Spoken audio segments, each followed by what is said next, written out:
दीदी, तुझ्या फोटोवर एवढा घाण कमेंट कोणी केलंय?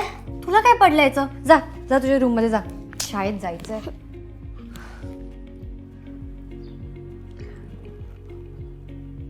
काय झालं मीरा? चहा नाही घेतलास अजून? अस्वस्थ का दिसतेस?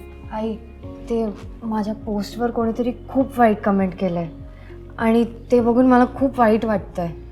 आता मी काय करू आई? मीरा, तुला जे अनुभवायला मिळतंय ना, ते सायबर बुलिंग आहे.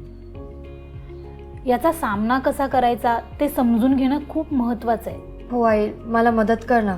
हे कसं हाताळायचं? सायबर बुलिंग म्हणजे जेव्हा कोणीतरी डिजिटल प्लॅटफॉर्मचा वापर करून दुसऱ्याला दुखवण्याचा किंवा लाजवण्याचा प्रयत्न करतो. थांब, मी तुला याच्या महत्त्वाच्या बाजू समजून सांगते. सायबर बुलिंग म्हणजे काय, तर यामध्ये अशा कृतींचा समावेश होतो जसं की वाईट टिप्पण्या किंवा पोस्ट करणे, खोट्या अफवा पसरवणे, खाजगी माहिती शेअर करणे, धमकी देणारे संदेश पाठवणे. आई, लोक असं का करतात? कधी कधी हे सगळं मत्सर, चिडचिड किंवा लक्ष वेधून घेण्यासाठी असतं, पण हे कधीच योग्य नाही. बाळा, सायबर बुलिंगचे प्रकार आहेत. जसं छळ करणं, परत परत अवांछित संदेश पाठवणं, खोटी ओळख म्हणजे दुसऱ्याचं नाव वापरून त्याची प्रतिमा खराब करणं, डॉक्सिंग म्हणजे परवानगीशिवाय खाजगी माहिती शेअर करणं, बहिष्कार, ऑनलाईन गटांमध्ये किंवा चॅट्समध्ये एखाद्याला मुद्दामून वगळणं. मी हे माझ्या फ्रेंडसोबत होताना पाहिलंय.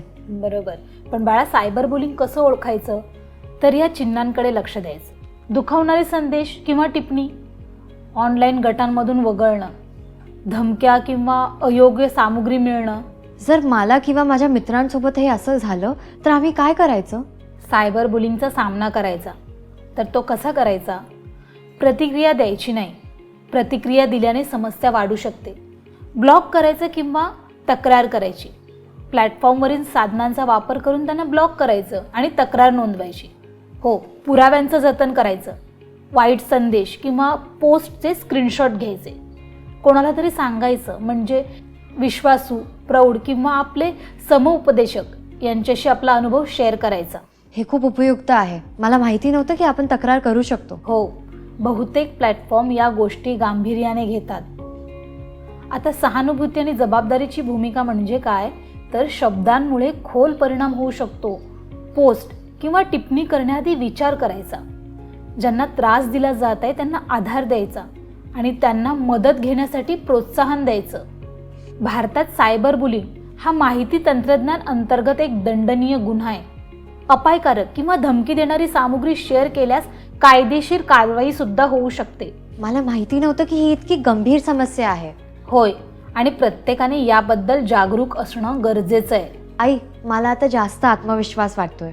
खूप धन्यवाद मला सगळं समजून सांगितल्याबद्दल. मीरा, डिजिटल जग खऱ्या जगासारखं आहे. मूल्य आणि सुरक्षितता सर्वात महत्त्वाची आहे. मी माझ्या फ्रेंड्सनाही सायबर बुलिंगबद्दल माहिती देते. खूप छान मीरा.